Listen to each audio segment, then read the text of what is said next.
10⁻⁻15 metre.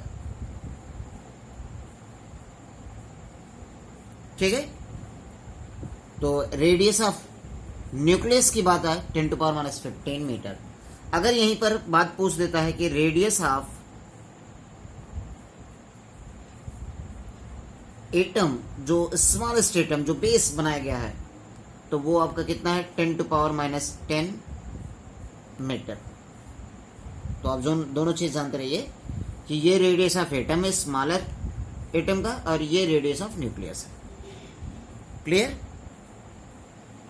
अब इसके बारे में आप जानिए कि न्यूक्लियस में एटम का क्या क्या एग्जिस्ट करता है।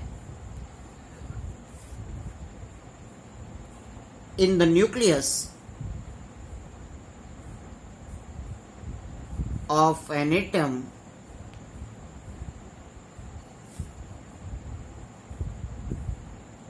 total protons and neutrons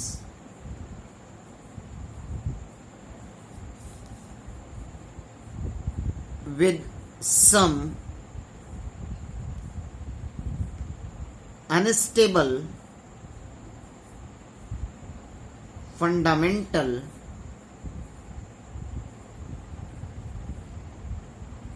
particles. यानी आप ये कहोगे कि in the nucleus of an atom, एक एटम की न्यूक्लियस में टोटल प्रोटॉन्स एग्जिस्ट करता है, न्यूट्रॉन एग्जिस्ट करता है, किसके साथ? कुछ अनस्टेबल फंडामेंटल पार्टिकल के साथ। क्लियर? और इसी प्रोटॉन्स के एग्जिस्टेंस के कारण उस पर क्या होता है? पॉजिटिव चार्ज होता है, क्योंकि न्यूट्रॉन के पास तो कोई चार्ज होता ही नहीं।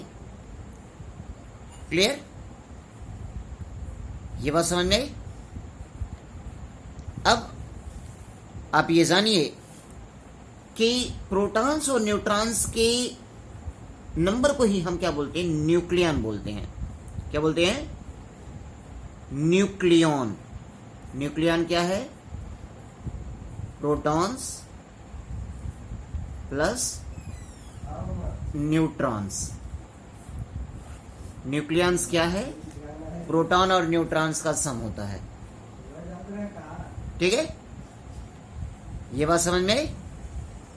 चलिए, अब इस न्यूक्लियस के सराउंडिंग का पार्ट, जिसको एक्स्ट्रा न्यूक्लियर पार्ट बोलते हैं,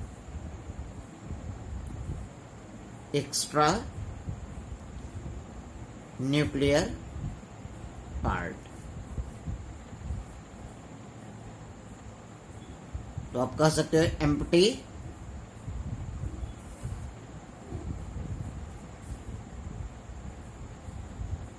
spherical region surrounding the nucleus of an atoms in which negatively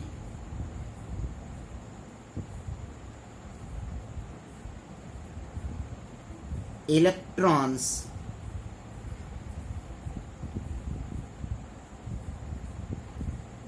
be present।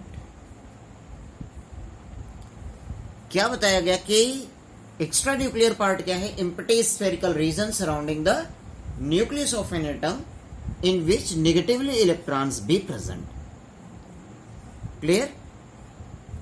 ये बहुत ही एम्प्टी स्पेस होता है, सर्कुलर स्फेरिकल रीजन होता है, जिसमें क्या होता है कि इलेक्ट्रॉन्स मूव करते हैं। ठीक है, तो यहां पर बताया गया कि जिस सर्कुलर पाथ पर वो रिवॉल्व करता है उसे ऑर्बिट बोलते हैं। उसे क्या बोलते हैं? ऑर्बिट। इसको भी मैं आपको बता दूं, ऑर्बिट क्या है? Circular path of electrons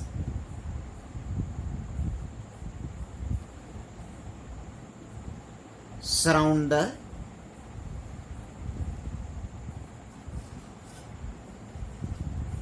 nucleus of an atom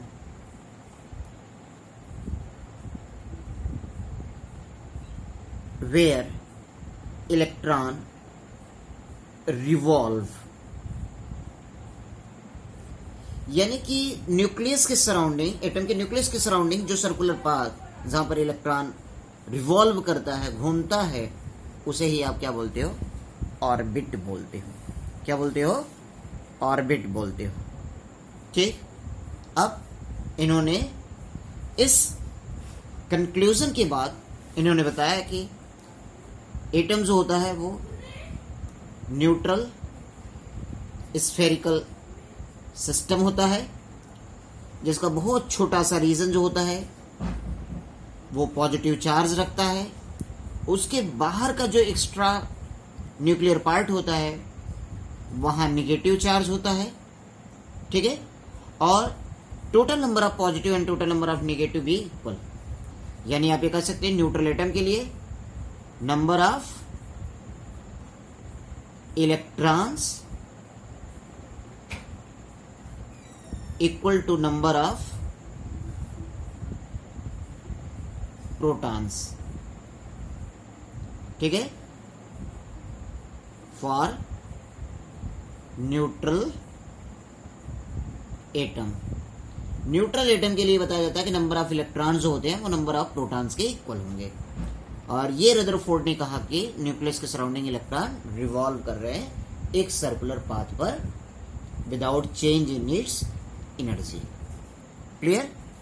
इन्होंने बताया कि जस्ट लाइक प्लैनेट जो होता है, जो प्लैनेट होता है वो सन के सराउंडिंग रिवॉल्व करता है, सन के सराउंडिंग रिवॉल्व करता है। सेम उसी तरीके से इन्होंने बताया कि negative electron revolve around the nucleus in circular path, और उस सर्कुलर पाथ को क्या कह दिया गया? ऑर्बिट कह दिया गया।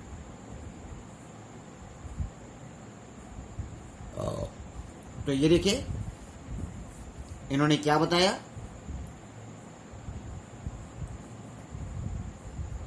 Negatively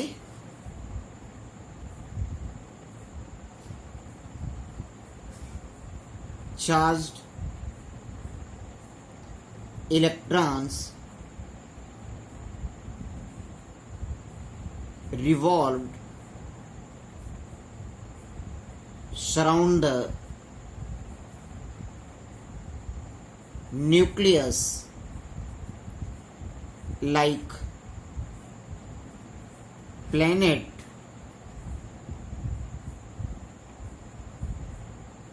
revolve surround the sun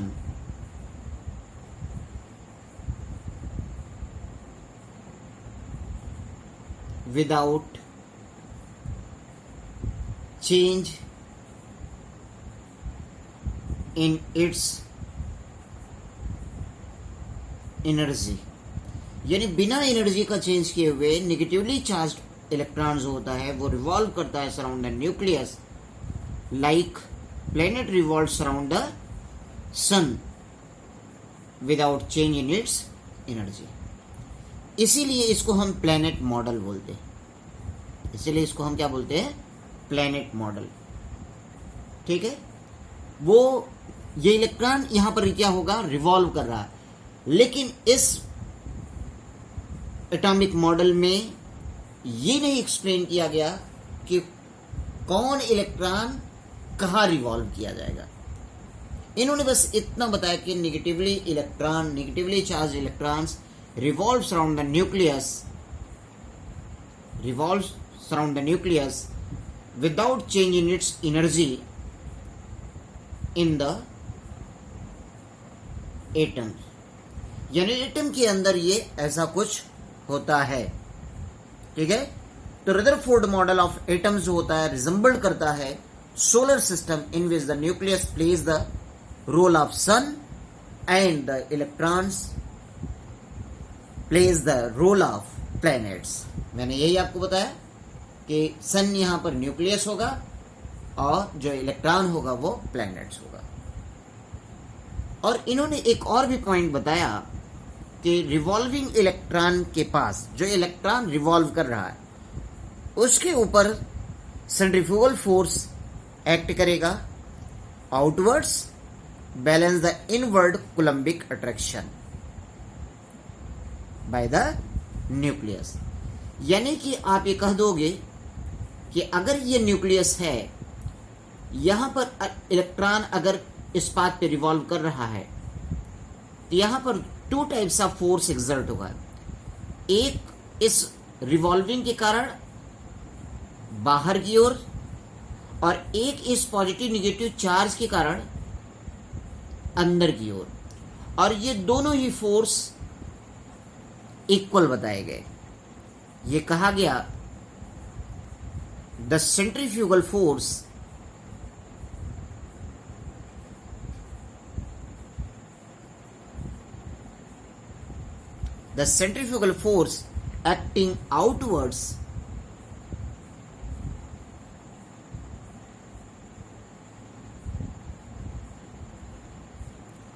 acting outwards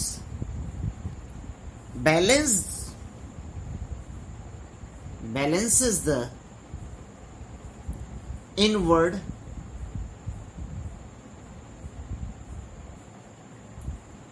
coulombic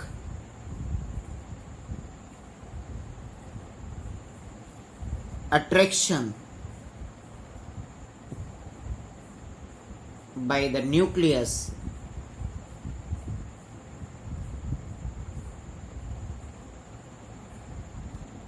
due to opposite charges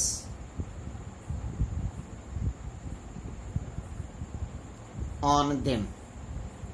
यानी उनके ऊपर पॉजिटिवली चार्ज होता है, इलेक्ट्रॉन के ऊपर नेगेटिव और न्यूक्लियस पे पॉजिटिव।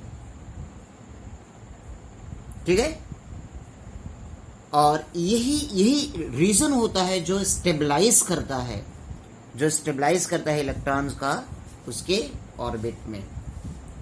इलेक्ट्रॉन्स को स्टेबलाइज कर देता है उसके ऑर्बिट में कौन? ये सेंट्रीफ्यूगल फोर्स। ठीक है, किससे होता है? कूलम्बिक फोर्स से। ठीक, तो आप ये जानते रहिए कि इसी कूलम्बिक फोर्स को आप इलेक्ट्रोस्टैटिक अट्रैक्शन भी बोलते हैं। ठीक, यानी ये न्यूक्लियस, इसके सराउंडिंग ये इलेक्ट्रॉन आपका रिवॉल्व कर रहा है। क्लियर? तो एक अंदर की ओर फोर्स लगा जिसको आप इलेक्ट्रोस्टैटिक या कूलम्बिक फोर्स, और एक बाहर की ओर लगा जिसको सेंट्रीफ्यूगल फोर्स। क्लियर? और इस पाथ को, इस रिवॉल्विंग पाथ को, इस पाथ को क्या कहा गया? ऑर्बिट। ये क्या रहा? न्यूक्लियस। ये क्या रहा? इलेक्ट्रॉन्स। ठीक है, कुछ इस तरीके से रदरफोर्ड ने एक्सपेरिमेंट किया। किसका एक्सपेरिमेंट किया?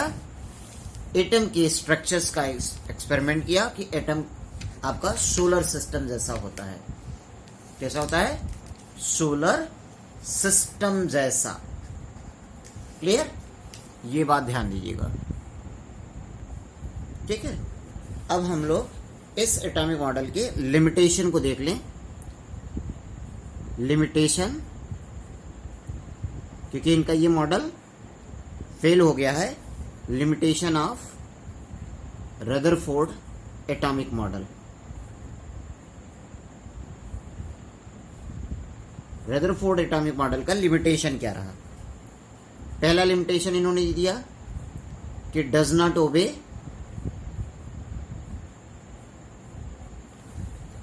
द मैक्सवेल, ये भी एक साइंटिस्ट हैं, मैक्सवेल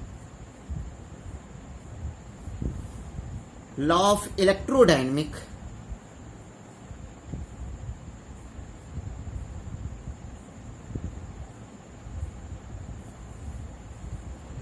ठीक है, law of electrodynamic. It means अगर कोई chargeable particle, opposite chargeable particles किसी भी चार्ज के यानी अपोजिट चार्ज के सराउंडिंग रिवॉल्व करेगा तो उसकी एनर्जी में कंटिन्यूअस रिटार्डेशन होगा।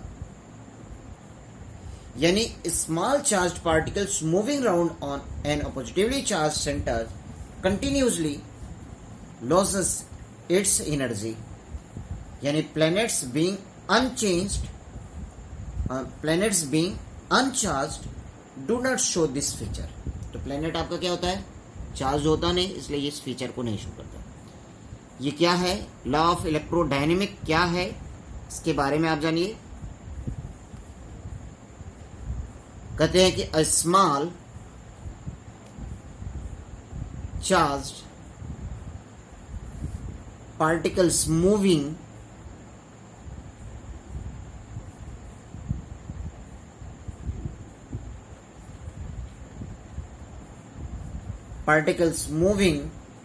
round and positively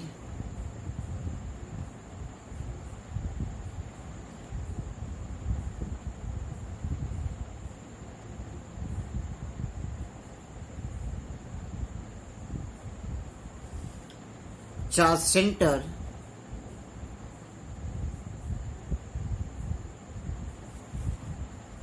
continuously loses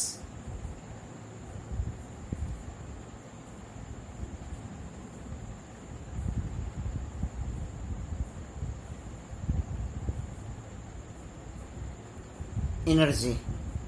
और जब वो कंटिन्यूअस एनर्जी को लॉस करेगा तो क्या होगा, न्यूक्लियस में वो ड्रॉप कर जाएगा।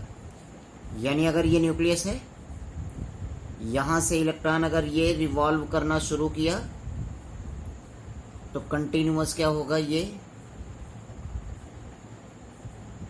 ऐसे, यानी ये इलेक्ट्रॉन है, ये ऐसे मूव करता हुआ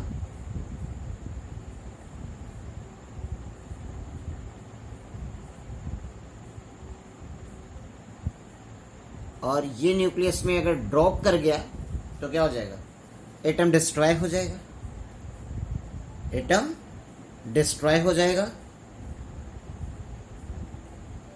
ठीक। और ये कहेंगे कि अप्रोक्स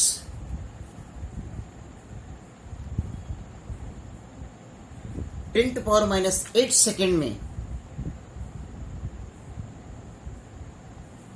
अप्रोक्स 10⁻⁸ सेकेंड में ये इलेक्ट्रॉन न्यूक्लियस में ड्रॉप कर जाएगा, ठीक। दूसरा पॉइंट क्या था,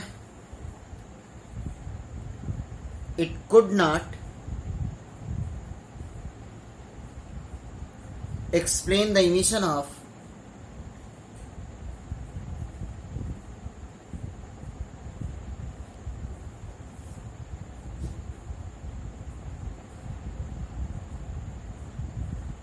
वेरियस स्पेक्ट्रल लाइन।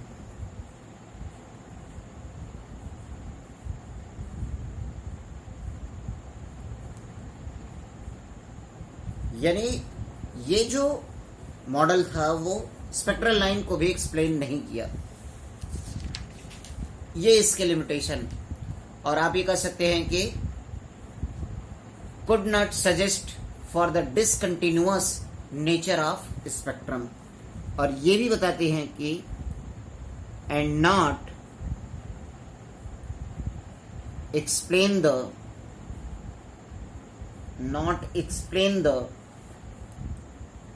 discontinuous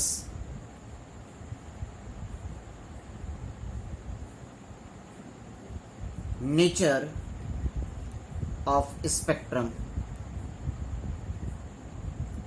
यानी ये दो इनके पास लिमिटेशन रही। पहला तो ये कि अगर oppositely charge, Maxwell law of electrodynamic का मतलब क्या होता है कि अगर कोई oppositely charge particles, small oppositely charge particle किसी अपोजिटिवली चार्ज के अराउंड रिवॉल्व कर रहा है तो